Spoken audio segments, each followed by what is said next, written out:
Hello guys, and welcome back to the Michael Deering Hardcore Challenge. Let's put that in F1 so you guys can see me better. There we go. In this episode, we are going to do stuff and things and try and get it sorted out because I'm still half asleep. Yeah, that's what I wanted to talk to you guys about. I wanted to apologize up on the front end before we start that I am going to be half asleep during this episode because I've decided to sleep in a little bit, and this episode is due up tomorrow. Now the reason I decided to sleep in a bit is because I wanted my creative juices to be flowing. Let's shed some light on this place so that these guys can grow. Yeah, so I find that when I wake up in the morning I am more creative than I am awake. If that makes sense. So you'll have to apologize my voice. In fact, let me take a... Oh, I'm out of tea. Never mind. We will continue on and ignore the fact that we are tealess. Tell you what, let's just get one stem fully grown and that way we can start making pumpkins. Okay, so in this episode we will start building. And we will start storytelling to keep myself more or less awake and more or less alert with what's going on. Audio's a little quiet. Let me fix that on my sound thingy-ma-doohickey. There we go. Okie doke. As you guys heard from that solid thunk.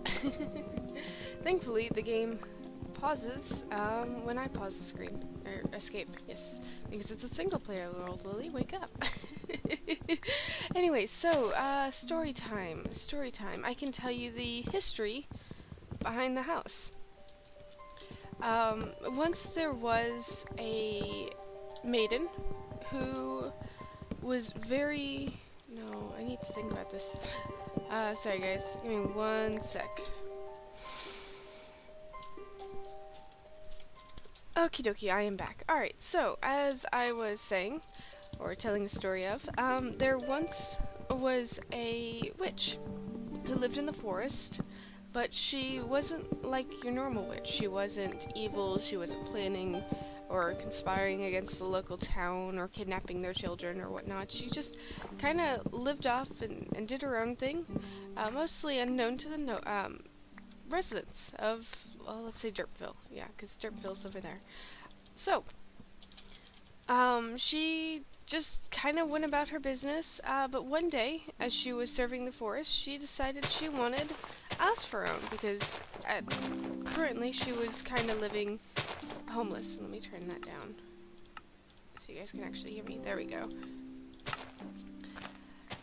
So she went to the forest and the forest people, and she said, you know, I've lived and I've served for the forest for so long, because that's what she'd do. She'd take care of the animals and help out around when the forest needs, pick up the littering from the local villagers.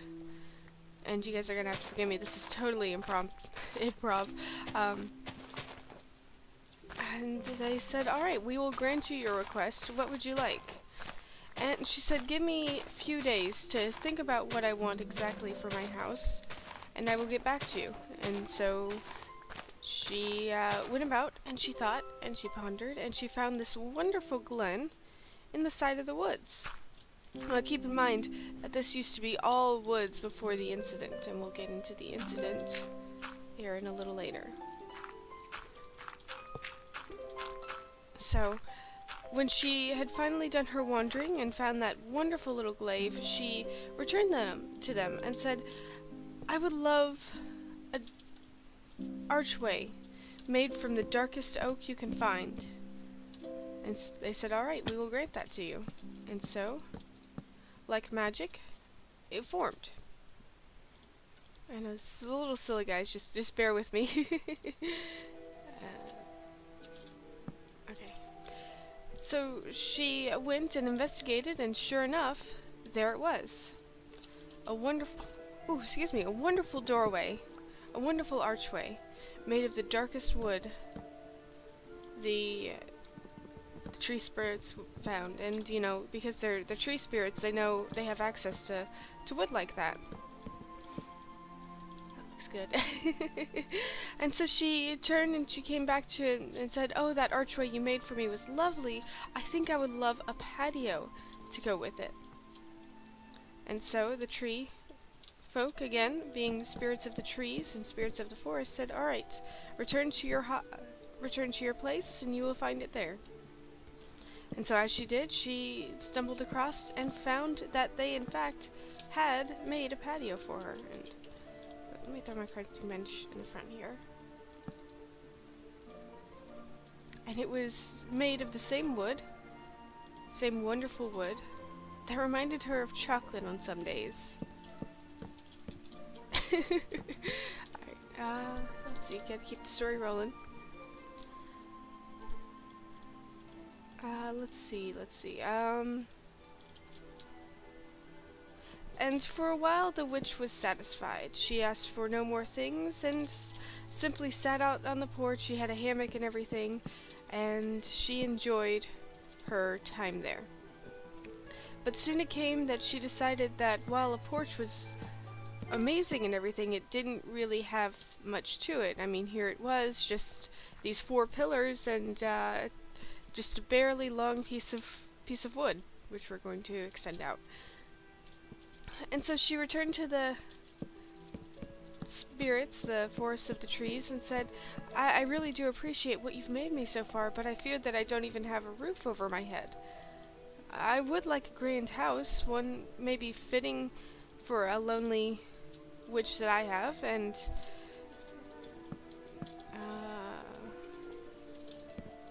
perhaps made again from that wonderful oak wood that you have managed to find, because she was not a dumb witch. She knew what it was made of.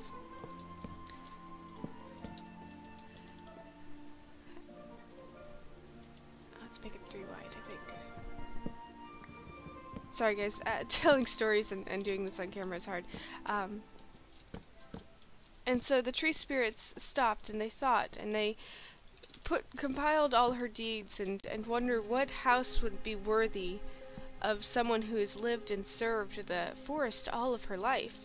And they have decided, "Witch, you have asked us a great task, and we feel more than happy to help you with it, just as you have helped us out in our times of need. Go and find saplings of the pine, and we will serve your needs." And so that is what she did. She went out and she found the biggest and tallest pine tree she could, and she chopped it down. All the while she took a break to eat, and she didn't rush, but she didn't dawdle. She stopped and looked at the land about her and wondered what other magical places could there be. And as she swam across the river, the fishes helped guide her across. I don't know. I'm kind of creating this up on the spot, guys. This is probably going to be very cringeworthy by the time I do this episode. Anyway, she found the biggest, tallest pine tree, and she tried to cut it down, but realized that the wood was very, very strong. So she called upon her friends, the woodpeckers, the beavers, to help her cut down this magnificent tree. And sooner or later, with a great thwack of the beaver's tail, a hum of the woodpecker's beak, and the mighty swing of her axe, the tree did fall. But no sapling dropped from it. So, as bad as she felt that she had to go and chop down another tree. And so she found another tree, maybe not as tall, but certainly good for her needs. And she began to chop it down. This time it was a bit smaller, so she didn't need her animal friends, but they came out and helped her anyway because, well, yeah, they were good like that. They were friends with her, and she had helped them out in their time of needs. And she stopped and she waited and looked at the tree leaves, waiting for them to show. I heard a chicken, hold on. Sorry. She waited for those leaves to show her more or less where the perfect sapling would be. And sooner or later, as her efforts, as she started to grow tired and as the night was beginning to fall, the sapling just more or less kind of popped out of her. I popped out at her. Sorry, not popped out of her. That would be really weird. And it was beautiful. It was the most perfect sapling she'd ever seen. It was as if it was made for her. If that makes any sense. Need one more sapling that's perfect. There we go. So she quickly returned home, knowing the way through the dark, not afraid of the dark, but still excited for her travels.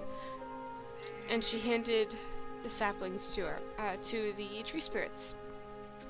The tree spirits were overjoyed. They had never seen such a wonderful... Sorry, sheep. Had never seen such a wonderful sapling before. And so they rejoiced and said, quickly, quickly, plant it in the ground and see what your efforts bear up. And so she did. She found a lonely little glen, away from it all, quiet and mysterious. And I hear good music. Sorry, guys. I miss all those dark oak saplings. Oh, that's okay. We'll go more. We'll go get more. So she planted them in a quiet glen, and she waited. And she waited, and she waited, and she cooked her food, and she waited. And that would conclude chapter 1. We're going to switch stories and tell you about Peter the miner. He plays an important part in the witch who we're going to need to name. Her name will be Xanath, I think. As silly as the name is. So we have Xanath the witch and Peter the miner. Now, Peter the miner was a very simple bloke. Always remembered to check to make sure his laces were tied before he went out the door, and always made sure he had food in his belly. But a very, very simple man indeed. Okay, good, I have enough. Let's make that our wood chest. Before he would go out each day, he would make sure he had his trusty pick, torches to light his way, and swords of flashing steel.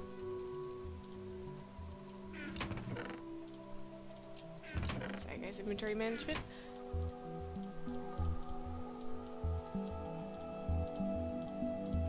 And with that, he set off into the great unknown with his trusty mutton cooked for him and prepared by him. And he went off in search of danger and adventure and trouble.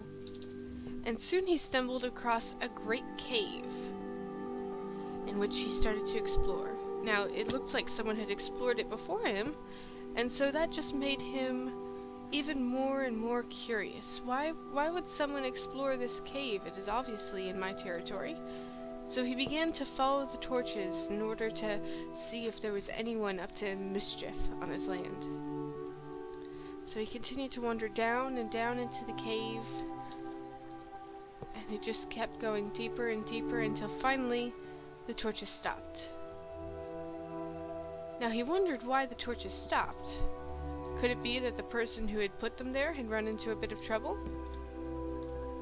Could it be that they simply decided to give up the chase and realized that they were not on the right property?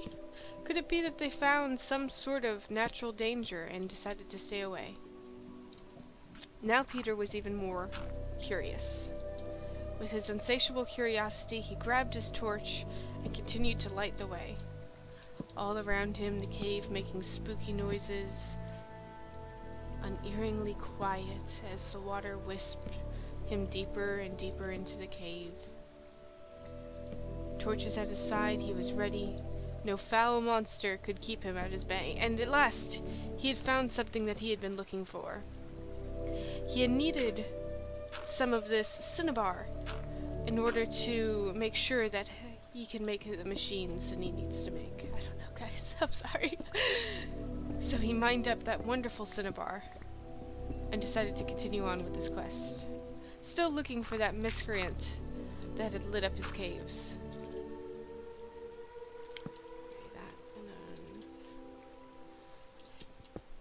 Not happy with the small amounts of cinnabar he found, he decided to poke around and see if there was any other. But alas, only finding lava, he decided to continue on. And so he swam upwards, a great feat for a man, but Peter was a great man. A simple man, but a great man indeed. He had found some coal and decided that the cinnabar was not enough to satisfy his needs. He was a bit of a greedy man as well, as miners often are. No offense. And decided to take some for his travels. At least he'd have some torches to light the way. So he just continued to swim upwards in the cave as magical man, able to swim upwards in a cave current and make it on top, a feat that most people would be very much impressed with. He took his time through the cave, taking the minerals, not thinking about much, as again, he was a very simple man. He just thought about the food he would have next day, the lamb chop that would be waiting for him, provided by the town. He was, he loved to mine for the, Derpville, because the Derpvillians were always in need of supplies. Being that, you know, they really didn't have hands and couldn't mine for themselves. But Peter didn't let their disability get to the best of him. Alas, he heard it. Foul cry of a monster. He had his sword at the ready. Lighting carefully as he goes, he stepped deeper and deeper into the caves. All was quiet. Too quiet. The monster's groans could be barely heard, but Peter didn't give up. For he wanted fame. The villagers of Derpville hated zombies most of all. If he could reclaim a head, he would be rewarded with so many lamb chops he wouldn't have to worry about working his next day. So he stepped into the dark and mysterious cave, carefully lighting as he goes. He saw a creeper over there, but that wasn't what he was looking for. He was looking for the dreaded zombie. He heard the foul beast's footsteps, but could see no sign of him. He mined deeper and deeper into the cave, seeking his fame and his fortune. And slowly and surely inched his way closer. He made sure to light up the torches on his way so he wouldn't get lost. He sees those foul beasts, those creepers, coming towards him, but he paid no attention to them. Again, he was on the search for something much more precious than the lapis he accidentally stumbled upon. He was on search for that foul beast. Those foul beasts. He found more cinnabar, but paid no attention to it. He wanted those zombies. Even emeralds, which were prized very valuable, which were a very valuable prize, he paid no attention to. Alas, only the beast's groans could be heard and he could not see. He decided to take his materials and head back to the day, unsatisfied with his conquest. He tried not to make sure that he wasn't lost. His torches should have lit the way, but only time would tell to see if they had actually lit. His way, true and proper. Heard the sounds he hears as he heads back. Sound of that dreaded monster. Oh, and he sees a witch! And he ran, for even Peter the miner knew it was not a good idea to face a witch.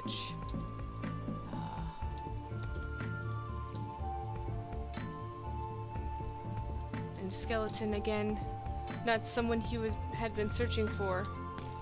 Oop. The mighty beast shot at him. The witch too, I do see the witch. Crap. Okay guys, hold on one sec.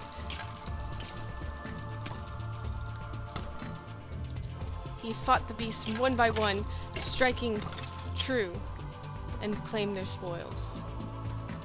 Whew. Alas, that Peter still heard the moan of the zombie, and at last he found one. Not stopping, he struck brave and true. And alas, another one came out of the corner and tried to attack him. But he got their flesh and was satisfied. He would go and tell many Derpvillians of what he had done. And he would be honored with fame and fortune for the day, as he traded the measly zombie flesh for a meal much more satisfying. And that'll conclude the tale of Peter the Miner, guys, and I hope you guys, or at least chapter 1. And we're gonna go ahead and go up to the surface and see what exactly we got accomplished. We got redstone, finally, or cinnabar, as I referred to it in the story. I hope you guys really do enjoy, and if you guys did, remember to press that like button and leave a comment. Oh, speaking of comments, we can go ahead and wrap this episode up with going over the comments that were left. Michael Deering wishes that there were more days for... wishes there were more days. He asked maybe 1 month we should do a marathon challenge, an episode every day, and asked me what I think of it. Michael, I think that's a kind of a good idea. The issue would be logistics, because that's a lot of material to go through. Just dump stuff here in this chest. Skywise Minecraft replied if I'd make sure it's a month with few holidays for the crew to be distracted by, and Michael agrees that that's a good point. We have enough to bone meal our crops, and we're going to do that. This is going to be a bit of a longer episode. I thought I heard a skeleton. I didn't. Okay. Skywise Minecraft, thank you again for commenting. Says, yeah, boyfriends are like that in regards to crashing on my car bed instead of my couch, and he sticks his tongue out at me. Slabs over the garden water does wonders. Remember, zombies break doors. I'd like the caverns to push the mobs into the house personally for a lot of hauntings. Yeah, I'm still trying to decide what to do, but it is well past the day. I'll probably have to do a shorter episode next time, guys. Boop, boop. If you liked, remember to press that like button, and if you really did enjoy, then make sure to subscribe, guys, but stay tuned for more stories of Zenith the Witch and Peter the Miner. Until then, guys, take care.